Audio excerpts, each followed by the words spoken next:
Parts of speech, जो कि हमारा लेक्चर नंबर 3 है। जैसा कि नाम से पता चल रहा है कि पार्ट्स ऑफ स्पीच जो है वो हमारी स्पीच का एक हिस्सा है। तो इनको अकॉर्डिंग टू क्लासिकल डिवीजन 8 जो है वो इसके हिस्से हैं, जिसको हम एक लफ्ज़ में बयान करें तो नैप वेप्सी के नाम से कहते हैं। जैसे कि N noun, A adjective, P pronoun, V verb, A adverb, P preposition, C conjunction and I जो है वो इंटरजेक्शन को शो करता है।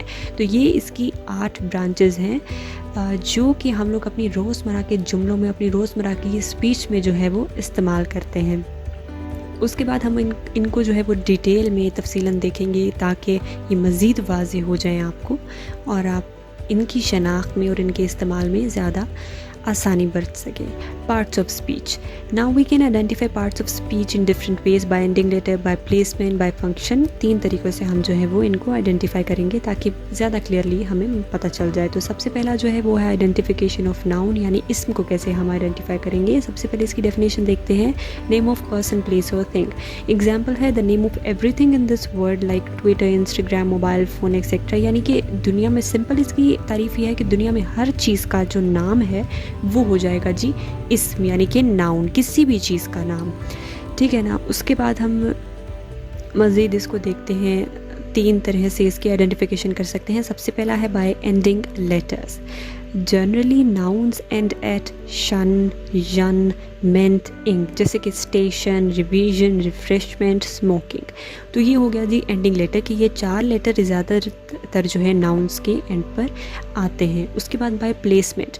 Nouns can also identify by their placement और position in the sentence as describe in the next slide, जो कि हम नेक्स्ट स्लाइड में तो देखेंगे ही। लेकिन सबसे पहले तो मैं आपको बताती चलूँ कि हर चीज़ की कोई ना कोई पोजीशन होती है, कोई ना कोई प्लेसमेंट होती है। तो उसके हिसाब से हम जो है अब देखेंगे कि नाउन जो है वो किस तरह से जुमलों में जो है वो इस्तेमाल हो सकता है। तो सबसे जो पहला है जी वो है जी फर्स्टली नाउन में be used in the beginning of a sentence, कि ये जुमले के यहाँ तो शुरू में इस्तेमाल हो सकता है। मिसाल के तौर पर smoking is a bad habit. तो यहाँ पर जो स्मोकिंग है वो एक नाउन है, यानी कि सिगरेट पीना, ठीक है जी। उसके बाद दूसरी तरीके से कि नाउन में भी used at the end of a sentence, जैसे कि the doctor forbid smoking. Forbid का मतलब होता है जी मना करना, ममनू। तो यहाँ पर फॉरबिड यानी वर्ब के बाद जो है वो यानी कि जुमले के आखिर पर जो है वो स्मोकिंग इस्तेमाल हुआ है, जो कि एक नाउन है। तीसरा इसका प्लेसमेंट है, क्या इसका पोजीशन है कि the word written after my, our, your, their, his और हर, इट्स आर नाउन्स। जैसा कि she minded my coming late. तो माई के बाद यहाँ पर जो है वो कमिंग यूज़ हुआ है। तो जो कमिंग है वो नाउन है। तो ये हो गया जी 3 तरह से बता दिया है मैंने आपको कि किस तरह से जो है वो इस्तेमाल होता है। उसके बाद है बाय फंक्शन, कि हर चीज़ का कोई ना कोई फंक्शन होता है। तो जो इसम है वो किस तरह से फंक्शन करता है। Nouns can be identified by the function they perform in the sentence. सबसे पहला इसका फंक्शन है कि एज अ सब्जेक्ट। सब्जेक्ट होता है जी जो कोई एक्शन परफॉर्म कर रहा हो पूरे सेंटेंस में, जो कोई काम परफॉर्म कर रहा हो, एक्टिविटी परफॉर्म कर रहा हो। तो चिल्ड्रन आर प्लेइंग, तो जो चिल्ड्रन है वो यानी बच्चे हैं वो खेल रहे हैं। तो जो चिल्ड्रन है यहाँ पर वो एज अ नाउन है, मतलब नाउन यहाँ पर एज अ सब्जेक्ट यूज़ हो रहा है। दूसरा है जी function as an object. Object वो होता है जिस पर कोई एक्टिविटी या कोई काम परफॉर्म, कोई एक्शन परफॉर्म किया जा रहा हो। ही टीच द स्टूडेंट्स, यानी कि उसने तालिब इल्मों को पढ़ाया। तो यहाँ पर स्टूडेंट्स जो है वो नाउन है जो कि एज अ ऑब्जेक्ट यूज़ हो रहा है। तीसरा है एज अ कॉम्प्लीमेंट, यानी कि एज अ कॉम्प्लीमेंट यानी कि किसी की तारीफ़ के लिए जो है वो इस्तेमाल होता है, या किसी के एक्शन को, प्रोफेशन को बताने के लिए। तो ही इज़ अ टीचर, वो उस्ताद है। तो जो टीचर है यहाँ पर वो नाउन है, और ये एज अ कॉम्प्लीमेंट यानी कि उसका जो प्रोफेशन है, उसका जो स्टेटस है उसको बयान कर रहा है। तो ये से जो है वो फंक्शन करता है नाउन 3 तरीक़ों से ज़्यादातर। Identification of adjective. एडजेक्टिव को सबसे पहले हम उसकी तारीफ़ देख लेते हैं एडजेक्टिव की, कि क्या उसकी तारीफ़ है। The word that is use to describe और एड मीनिंग टू नाउन, यानी कि जो इसम की मीनिंग में इजाफा करता है वो होता है एडजेक्टिव। जैसा कि अमेजिंग, इंटरेस्टिंग, गुड, और जैसा कि केयरलेस, अब दो तरह से एडजेक्टिव जो है वो हो सकता है, पॉजिटिव भी हो सकता है, नेगेटिव भी हो सकता है। जैसे कि केयरलेस जो है ये एडजेक्टिव है, लेकिन नेगेटिव सेंस में जो है ये एडजेक्टिव है। उसके बाद हम देखते हैं कि किस तरह से हम एडजेक्टिव को किसी भी सेंटेंस में आइडेंटिफाई कर सकते हैं। इसको हम लोग दो तरीक़ों से आइडेंटिफाई कर सकते हैं, बाय द एंडिंग लेटर्स, ठीक है जी, और by placement in the sentence, यानी कि उसकी पोजीशन के हवाले से। तो एंडिंग लेटर्स कौन कौन से होंगे? अगर जो लफ्ज़ है वो मोस्टली IVE OUS यानी कि ive, ous, less, ful and ing पे एंड हो, जैसे कि collective, readable, luxurious, beautiful etcetera, तो मोस्टली इन लेटर्स पे एंड हो तो वो एडजेक्टिव होता है। उसके बाद by the placement in the sentence, तो जनरली फर्स्टली जो है an adjective is written before a noun, जैसे कि ब्रेकिंग न्यूज़, तो न्यूज़ जो है वो यहाँ पर नाउन है और ब्रेकिंग जो है वो एडजेक्टिव है, वो नाउन की जो है वो खूबी है, उसकी मीनिंग में इजाफा कर रहा है, तो वो ब्रेकिंग न्यूज़, ब्रेकिंग जो हुआ वो एडजेक्टिव हुआ। दूसरा अगर हम देखें तो it may be used after the noun to lay stress, यानी कि अगर हमने नाउन पर जो है वो स्ट्रेस ज़्यादा डालना हो या उसको ज़्यादा डेमोन्स्ट्रेट करना हो, ज़्यादा तफसीलन बयान करना हो, तो उस तरह से भी। इट वाज, जैसे कि it was the movie worth watching, तो जो मूवी है यहाँ पर वो नाउन है और जो वर्थ वॉचिंग है वो नाउन के मीनिंग में इजाफा कर रहा है, तो वर्थ वॉचिंग जो है यहाँ पर वो एडजेक्टिव है। तीसरा, it may be used after the search and verbs as a complement, ठीक है जी, कॉम्प्लीमेंट के तौर पे। जैसे ही इज़ हैप्पी, अब यहाँ पर हैप्पी बहुत लोगों को लगेगा कि नाउन है, लेकिन नहीं, हैप्पी कौन है? ही, तो ही के मीनिंग में इजाफा कर रहा है, ही का डेमोन्स्ट्रेट कर रहा है, तो ही की खूबी है कि वह खुश है, तो हैप्पी क्या हुआ? फिर एडजेक्टिव हुआ। उसके बाद चौथे नंबर पर आफ्टर एन ऑब्जेक्ट, कि I found the movie interesting, तो यहाँ पर हम ये भी कह सकते हैं कि यहाँ पर अगर हम आई फाउंड द मूवी देखें तो मूवी यहाँ पर नाउन है, तो नाउन के मीनिंग, नाउन यहाँ पर जो है वो एज अ ऑब्जेक्ट यूज़ हो रहा है। तो I found the movie interesting, तो इंटरेस्टिंग मूवी के मीनिंग में इजाफा कर रहा है, मायने में इजाफा कर रहा है, तो यहाँ पर इंटरेस्टिंग जो है वो एडजेक्टिव हुआ। ठीक हो गया जी, ये उम्मीद है आपको एडजेक्टिव मुकम्मल तौर पर समझ आ गया होगा। उसके बाद हम देखेंगे आइडेंटिफिकेशन ऑफ प्रोनाउन। प्रोनाउन की सबसे पहले डेफिनेशन है the word used in place of noun, यानी नाउन की जगह पर जो लफ्ज़ इस्तेमाल होगा तो वो प्रोनाउन होगा। जैसे कि हम उर्दू में इस्तेमाल करते हैं कि अली को खेलना पसंद है, वो रोज़ सुबह क्रिकेट खेलने जाता है, जो वो है यहाँ पर वो असल में प्रोनाउन है। The word used in place of noun, जैसा कि I, we, they, you, he, she, it, mine, आज, ये सब जो है वो प्रोनाउंस हैं। अब इसकी एग्जाम्पल क्या है? हु टीच्स यू, तो हु जो है वो यहाँ पर प्रोनाउन है जो कि एक्चुअल नाउन की जगह पर यूज़ हो रहा है। हुम डू यू लव, तो हुम जो है वो यहाँ पर प्रोनाउन के तौर पर इस्तेमाल हो रहा है। तो अब हम देखते हैं कि मज़ीद इसको किस तरह से हम लोग जुमलों में जो है वो आइडेंटिफाई कर सकते हैं। The word that answer question words who and whom may be pronouns, तो इस सेंटेंस को ये एग्जांपल ज़्यादा बेहतर तौर पर बयान कर सकती है, जैसा कि somebody सरप्राइज्ड एवरीबॉडी। अब यहाँ पर बहुत से लोग कंफ्यूज होंगे कि somebody प्रोनाउन है, यहाँ पर everybody, तो नाउन की जगह पर जो यूज़ ऑफ प्रोनाउन होता है, यानी कि किसी, अगर हम इस जुमले को देखें तो किसी ने सबको हैरान कर दिया, तो जो किसी है वो प्रोनाउन है, नाउन की जगह पर यूज़ है। जैसे कि हम कह सकते हैं कि आसिम ने सबको हैरान कर दिया, तो जो somebody है, somebody सरप्राइज्ड एवरीबॉडी, तो जो somebody है वो यहाँ पर प्रोनाउन है, क्योंकि everybody तो प्रोनाउन हो नहीं सकता है, यानी कि सब तो प्रोनाउन नहीं हो सकते। लाइक इन दिस एग्जाम्पल, उम्मीद है आपको समझ आ गया होगा। द वर्ड्स बिफोर और after verb can be pronouns, यानी कि द वर्ड बिफोर और after verb can be pronouns, यानी कि ज़्यादातर जो है वो वर्ब के या तो पहले या तो बाद में जो है वो आने वाले लफ्ज़ प्रोनाउन होते हैं। जैसे कि he is a good person, तो जो इज़ है वो हेल्पिंग वर्ब है, तो उससे पहले हम देख सकते हैं कि ही मौजूद है जो कि प्रोनाउन है। दूसरी मिसाल में I found the movie interesting, तो जो फाउंड है वो वर्ब है और उससे पहले जो है वो प्रोनाउन हमें पहले से जो है वो दिखाई दे रहा है। मतलब पता चल गया आपको कि बिफोर जो है वो किस तरह से प्रोनाउन आ सकता है।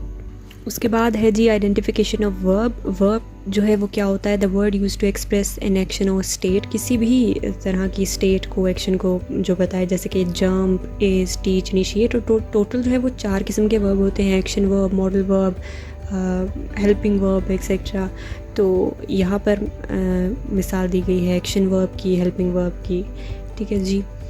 और उसके बाद किस तरह से हम उसको आइडेंटिफाई कर सकते हैं बाय एंडिंग लेटर्स। तो by ending letters generally a verb ends at S, S H, C H, X, O, G, शीएट, एड, एन, इंग। एग्जाम्पल्स में जैसे कि miss, finish, catch, fix, initiate. Initiate का मतलब होता है कुछ शुरू करना, टू स्टार्ट समथिंग। वर्कड,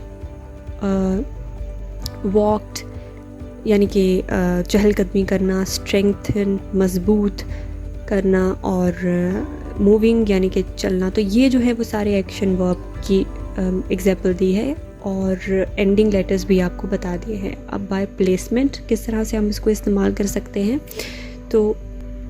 तो generally the first word of a predicate is a verb. Now what is a predicate? Except subject whole sentences called predicate, like in this example the exam was difficult।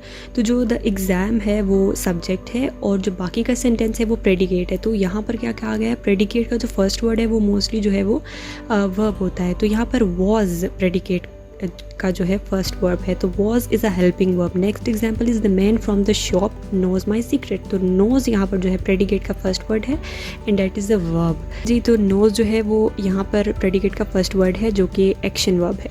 Now identification of adverb. What is adverb? It is a qualifying word. Now how is it's a qualifying verb? ये qualifying verb किस तरह से? Qualifying word का मतलब होता है जो कि किसी लफ्ज़ के मीनिंग में जो है वो इजाफा कर दे। तो जो एडवर्ब है वो क्या करता है, वर्ब के या एडजेक्टिव के मीनिंग में जो है वो इजाफा करता है। एग्जाम्पल है जी, जूलियट रन्स क्विकली। तो रन्स जो है वो वर्ब है और जो क्विकली है वो रन्स के मीनिंग में जो है वो मोर डेमोन्स्ट्रेशन ऐड कर रहा है। He played well. तो प्लेड वेल, प्लेड जो है वो यहाँ पर वर्ब है और वेल जो है वो यहाँ पर उसके मीनिंग में इजाफा कर रहा है। Susan prepared a very delicious dish. अब एडवर्ब जो है वर्ब के मीनिंग में एडजेक्टिव के मीनिंग में इजाफा कर सकता है, ठीक है जी।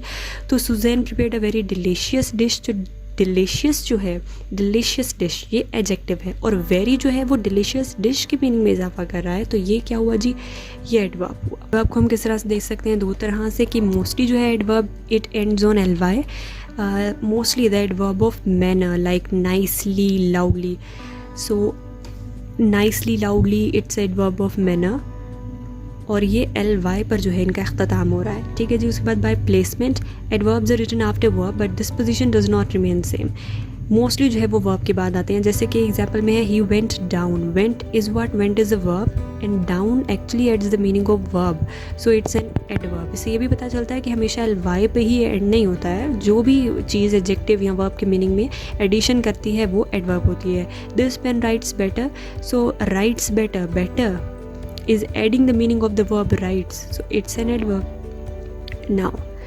now identification of preposition, the word used to describe relation, position, function। तीन चीज़ें बताता है, relation भी बताता है, position भी, function भी, चीज़ों के। तो वो क्या कहलाते हैं, preposition। जैसा कि in, on, at, between, among, below, over, etc। ये जो वर्ड जहाँ पर लिखे हैं ये preposition है। उसके बाद एग्जाम्पल क्या है, he told me about him। तो अबाउट जो है वो रिलेशन बता रहा है, ही और हिम के दरमियान, ये preposition हुआ। Distribute the clothes among needy, तो नीडी पीपल और डिस्ट्रीब्यूशन ऑफ क्लॉथ्स के दरमियान जो रिलेशन बता रहा है वो है अमंग, तो अमंग यहाँ पर preposition हुआ। अब नोट क्या है जी, generally the word before noun और प्रोनाउन में भी आप preposition नहीं, हमने जैसा कि एग्जाम्पल है कि this is good about him, तो जो हिम है वो प्रोनाउन है और अबाउट जो है वो preposition है। तो मोस्टली जो है वो बिफोर नाउन और प्रोनाउन यूज़ होती है preposition। उसके बाद आ जाती है जी आइडेंटिफिकेशन ऑफ कंजंक्शन। सबसे पहले इसकी डेफिनेशन देख लेते हैं। The word use as a connector के तौर पर यूज़ होता है और इसकी एग्जाम्पल क्या है, you and I R fast friends. So you and I के, यू और आई के दरमियान जो रिलेशन एक कनेक्टर के तौर पर काम करे वो है एंड। तो अगर हम एंड को हटा दें, you I R fast friends, तो ये कोई सेंस नहीं बनती, तो कनेक्टर यहाँ पर एंड है। उसके बाद आई विल गो शॉपिंग और I will go camping. I will go shopping, I will go camping, ये कोई कनेक्शन नहीं बन रहा बीच में। तो जो और है वो यहाँ पर कनेक्शन एक कायम कर रहा है, एक रिलेशन कह सकते हैं कि कायम कर रहा है, तो वो इस तरह से जो है वो कंजंक्शन यूज़ होता है। और यहाँ पर हम कुछ वर्ड्स की बात करेंगे जो कि कंजंक्शन के तौर पे यूज़ होते हैं, जैसे कि both, and, but, still, yet, however, nor, until, when, before, after, although, as, if. ये सब जो वर्ड्स लिखे गए हैं आप देख सकते हैं, ये सब कंजंक्शन के तौर पर यानी कनेक्टर के तौर पर जो है वो इस्तेमाल होते हैं। नेक्स्ट हम लोग देखेंगे जी, identification of interjection. Now what is interjection? The word that expresses a sudden and unexpected feeling. Now it's a good feeling, it's a bad feeling, same as the case in adjective. It's a good adjective, like it's a good quality, it's a bad quality. Similarly, it's a good feeling, it's a bad feeling. So for example, like the words hurrah, alasta, bravo, well done, etc., these are called interjection. Example, hurrah, we won the match, so it's a positive feeling. So the word hurrah is interjection. Alas, he failed. Alas is here, it's like some sort of regret, some sort of sadness. So it's a melancholic situation. So alas is giving us the sadness. So these are the words like the words like this used as interjection.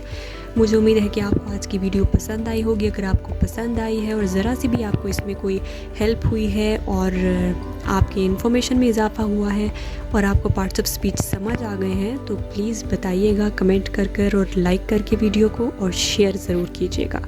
Thank you so much for supporting.